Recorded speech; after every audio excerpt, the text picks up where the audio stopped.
ఉన్నది. అండ్ ఇక్కడ చూస్తే మీరు డీటెయిలింగ్ చూస్తే సంథింగ్ ఇన్ ఉర్దూలో రాసి రాయి. ఇది మీరు చూసుకుంటే సింగిల్ స్టోన్ అనమాట ఇది. సో మనకి బ్యాక్ సైడ్ కూడా ఏం లేదు, బట్ ఫ్రంట్ సైడ్ మాత్రం దీన్ని చెక్కారు. ఇది మీరు రాయితో చెక్కారు.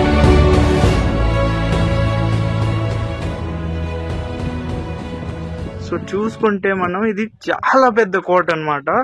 మోర్ దెన్ 6 కిలోమీటర్స్ మనకి ఈ కోట విస్తీర్ణం కలిగి ఉంది అనమాట. More than 6 kilometres. సో మనం అక్కడ చూసుకుంటే దాంట్లో డీటెయిల్గా రాసి ఉన్నారనమాట. ఇది 1426 సెంచరీలో కట్టి ఉన్నది. సో దీని గురించి నేను ఇక్కడైతే సబ్ సర్కిల్ ఆఫీస్ ఉంది. సో ఇక్కడికి లోపలికి ఇటు వెళ్ళకూడదు అని ఇప్పుడే సెక్యూరిటీ అయితే మాతో చెప్పారనమాట. సో లెఫ్ట్ సైడ్ అయితే వెళ్ళి చూసుకోండి అని చెప్పారు. ఇక్కడికి వెళ్దాము. సో అసలు ఇక్కడ ఏంటి, వాట్ ఈస్ వాట్ అన్ని తెలుసుకుందాం. చూసుకుంటే మనం ఇది వచ్చేసి బీదర్ ఫోర్ట్ అనమాట. సో బీదర్ ఫోర్ట్ లో ఇది యాక్చువల్ గా దీన్ని కట్టింది 14th సెంచరీలో. అయితే బీదర్ అప్పట్లో క్యాపిటల్ అనమాట. సో టోటల్ ఈ సరౌండింగ్స్ పాలించే రాజు. సో దీన్ని క్యాపిటల్ గా సెలెక్ట్ చేసుకొని ఈ ఫోర్ట్ ని, ఈ కోటను అయితే కట్టారనమాట. సో ఇది 14th సెంచరీలో కట్టారు. 1426 నుంచి 1433 వరకు ఇది కన్స్ట్రక్షన్ అయింది అనమాట. సో ఇది మనం చూసుకుంటే టోటల్ గా వచ్చేసి 5.5 కిలోమీటర్స్ అయితే ఇది మొత్తం ఉంది అనమాట. ఒక కొండ పైన, లైక్ ఇప్పుడు ఒక కొండ ఉంటది కదా, ఆ కొండ పైన అంతా బాగా చేపించి 6 కిలోమీటర్లు మనం చూసుకుంటే ఎటు చూసినా 6 కిలోమీటర్ల అంత విస్తీర్ణంతో ఈ కోటని కట్టారు. ఈ కోటలో మనం చూసుకుంటే ఇప్పటికి చెప్పు చెదరకుండా ఉన్నాయి, చాలా ఉన్నాయి అనమాట. గేట్లు కావచ్చు, ఆ రాళ్ళు కావచ్చు, ఆ ఆర్కిటెక్చర్ కావచ్చు. సో దీని గురించి నేను టోటల్ గా అయితే చూపిస్తాను. ఈ వీడియో మొత్తంగా చూడండి. ఈ వీడియో ఫుల్ గా వచ్చేసి ఈ ఫోర్ట్ గురించి, దీని డీటెయిల్స్ గురించి, దీనికి ఫుల్ గా మీరు ఈ ఒక్క వీడియో చూస్తే అసలు దీని గురించి మీకు A to Z తెలిసిపోద్ది అనమాట. సో అది ఈ వీడియో.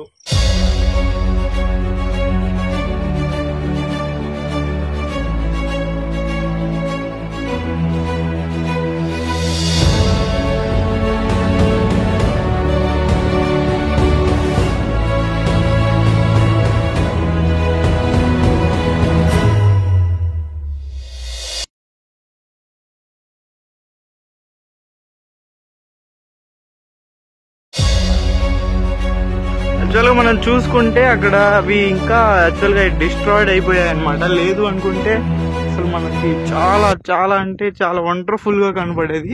చాలా వరకు అవి వెళ్ళిపోయాయి. ఎందుకంటే 14th సెంచరీ ఇప్పటికి చాలా మనకి డిఫరెన్స్ ఉంది.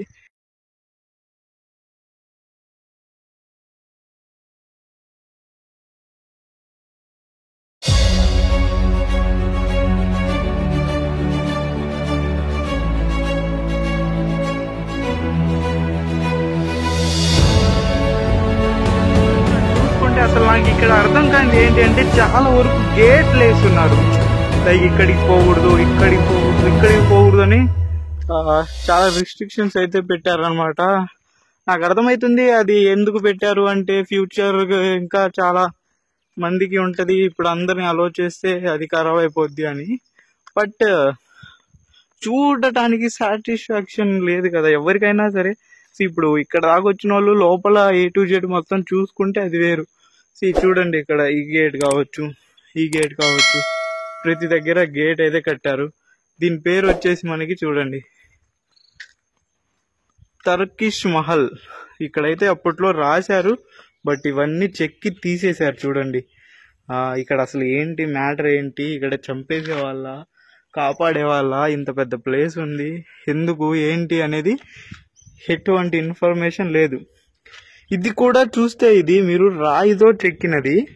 ఐ థింక్ ఇది కూడా ఓల్డ్ అనమాట. లైక్ 19వ శతాబ్దంలోనో సంథింగ్ ఎక్కడో ఇది నాకు తెలిసి చేసి ఉంటారు.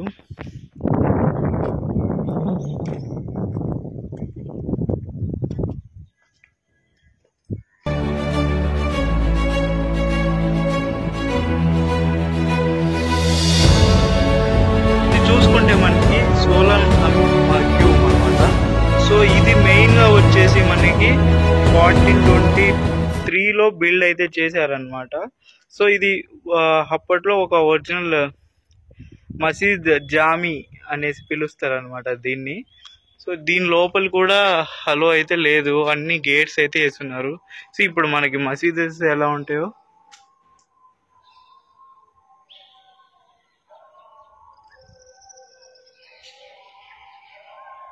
సేమ్ అలాగే ఉంటుంది.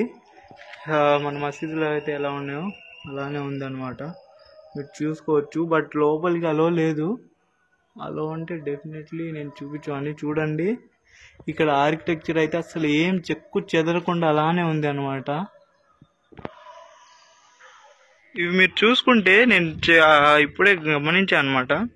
సో ఇది మెయిన్గా రాజుకోట. సో ఇదంతా అది ఎంట్రన్స్. సో అక్కడి నుంచి రాజు పాలిస్తాడు అనమాట. ఇదంతా బాగానే ఉంది, బట్ ఇది స్టార్టింగ్. సో ఇక్కడ మనం చూసుకుంటే పక్కన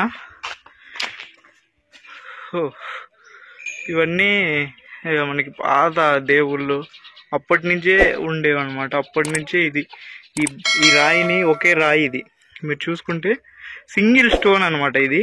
సో మనకి బ్యాక్ సైడ్ కూడా ఏం లేదు, బట్ ఫ్రంట్ సైడ్ మాత్రం దీన్ని చెక్కారు. చూసుకుంటే అసలు ఎంత అందంగా అప్పట్లో ప్రాపర్ ఎక్విప్మెంట్ కూడా ఉండేది కాదనమాట చెక్కడానికి. చూడండి ప్రాపర్గా ఫేస్ కట్, ఇప్పుడు ఫేస్ కూడా చూడండి ప్రాపర్గా వచ్చింది. సో రియల్లీ గుడ్ అనమాట. ఒకటే స్టోన్, మళ్ళీ ఇదంతా మీరు చూసుకుంటే ఇక్కడ నుంచి ఒకటే స్టోన్కి ఫ్రంట్ సైడ్ ఓల్ని సర్ఫేస్ మీద అయితే వీళ్ళు చెక్కారు. Too good. అలానే ఇలా చూసుకుంటే ఇక్కడ చాలా ఉన్నాయి అనమాట. I don't know what is this అనేసి కూడా, బట్ ఇది కావచ్చు, ఇక్కడ పువ్వు కావచ్చు, లేదు అంటే ఇలాగా అన్నీ ఒకటే రాయి. మళ్ళీ పెద్ద ఒక 5-6 రాళ్ళతో చెక్కింది కాదు, ఒకటే రాయిని.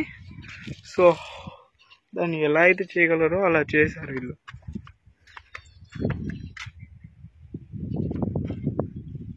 మనం చూసుకుంటే అప్పట్లో యూజ్ చేసే గన్స్ అనమాట, అప్పట్లో యూజ్ చేసేది. సో ఇవన్నీ మనం చూసినవే నార్మల్గా ఏ కోట్లో అయినా ఉంటాయి, బట్ ఇది కొంచెం డిఫరెంట్గా ఉంది చూడండి. సో ఇది యాక్చువల్గా ఇది అంతా ఐరన్తో ఉన్నది. అండ్ ఇక్కడ చూస్తే మీరు డీటెయిలింగ్ చూస్తే సంథింగ్ ఇన్ ఉర్దూలో రాసింది అనమాట. ఇదేంటో కూడా నేను చెప్తాను మీకు. సో ఇది ఎంత వెయిట్ ఉంది, ఫుల్ ఐరన్ అనమాట. ఇది మ్యాక్సిమం ఒక 4 to 5 మెంబర్స్ కలిస్తే కూడా లేదు ఇది. దీంట్లో మీరు చూస్తే దీంట్లో యాక్చువల్గా ఒకటి ఉంది, లైక్ రాళ్ళు ఉంటాయి కదా చూడండి, అలా రాళ్ళు పెట్టేసి వెనక మనకి మత్తు మందు పెట్టేసి అక్కడి నుంచి షూట్ చేస్తే ఆ ఫోర్స్కి బుల్లెట్ ఆ రాయి అనేది రీచ్ అయిద్ది అనమాట బయటికి. ఇలాగా అక్కడ చిన్నది, అక్కడ అది, ఇవన్నీ ఉన్నాయి. ఇంకా అప్పట్లో ఈ రాళ్ళు చెక్కినవి. ఇంకా ఒకటి ఉంది డిజైన్, మీకు చూపిస్తాను నేను. సో ఇక్కడ చూసుకుంటే ఇక్కడ మనకి క్యాంటీన్ అయితే ఉంది అనమాట, లైక్ ఏమైనా కావాలి అనుకుంటే తినడానికి. సో క్యాంటీన్ అయితే అక్కడ ఉంది మనకి. అండ్ ఇలా చాలా ఉన్నాయి అనమాట. లైక్ ఇది మెయిన్ కోట. ఇప్పుడు ఇది మెయిన్ కోట చూడండి ఎంత హైట్ ఉందో. ఐ థింక్ 1 2 3 4 5 మందిని వరుస పెట్టి నిలబెట్టినా కూడా ఎత్తైన అంతుంది. ఇలా చాలా ఉన్నాయి. ఇది పెద్ద మొత్తం నేను కోట మీద 5.5 కిలోమీటర్స్ సర్ఫేస్ ఉంది అనమాట. మీకు కనపడుతుందో లేదో అక్కడ మీరు చూస్తున్నారా, అది అవుట్లైన్. సో టోటల్ ఈ ఫాంట్కి అవుట్లైన్ అనమాట. చూసుకుంటే అక్కడ ఒకటి, ఇక్కడ ఒకటి, ఇవన్నీ డిస్ట్రాయిడ్ అయిపోయాయి. మ్యాక్స్ వరకు డిస్ట్రాయిడ్ అయిపోయాయి అనమాట. Air force section staff. So ఇలాగా డిస్ట్రాయిడ్ అయిపోయాయి. నేను మంచిగా ఉన్నాయి వరకు చూపిస్తాను, ఇంకా డిస్ట్రాయిడ్ అయిపోతే మనం ఏం చేయలేం కదా. చూసుకుంటే ఈజీగా పెద్దవి ఇంకా మనకి తెలిసిందే కదా కోటలు ఎలా ఉంటాయి, అలా అయితే ఉందన్నమాట. సో అది అవుట్లైన్. నేను ట్రై చేస్తాను అవుట్లైన్ దగ్గరికి వెళ్ళటానికి. విత్ పర్మిషన్ ఉంటే డెఫినెట్గా నేను అవుట్లైన్ దగ్గరికి వెళ్ళి ఒకసారి అవుట్లైన్ కూడా చూపిస్తాను.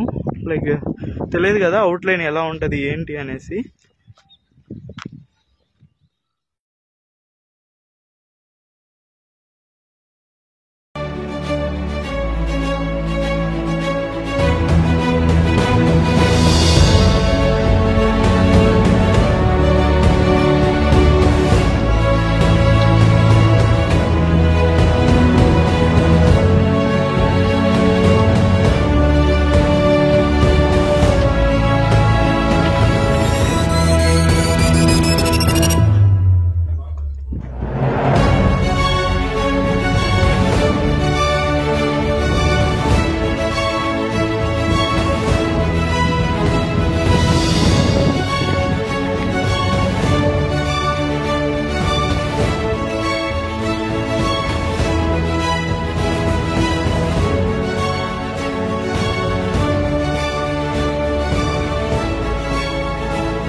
నాకు తెలిసిన ఇన్ఫర్మేషన్ వరకు మొత్తం అయితే మీకు ఇప్పుడు చెప్పాను. సో ఇది ఈ బీదర్ ఫోర్ట్ గురించి. సో బీదర్ అయితే నేను హైదరాబాద్ నుంచి 1 డే ప్లాన్ చేసుకున్నాను. ఇక్కడ మొత్తం ఒక 5 లొకేషన్స్ అయితే నేనైతే ప్లాన్ చేసుకున్నాను అనమాట. సో దాంట్లో బీదర్ లో ఒకటి.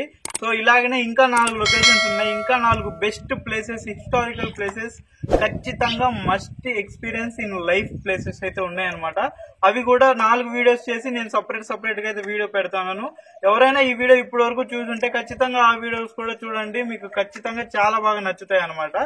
సో ఇది దీని గురించి. సో బీదర్ ఫోర్ట్ గురించి మీరు ఇప్పుడే తెలుసుకున్నట్టయితే ఖచ్చితంగా కామెంట్ చేయండి అండ్ సబ్స్క్రైబ్ చేసుకోండి. ఇలాంటి మంచి మంచి వీడియోస్ అయితే నేను ఇక ఫ్యూచర్ లో చేస్తాను.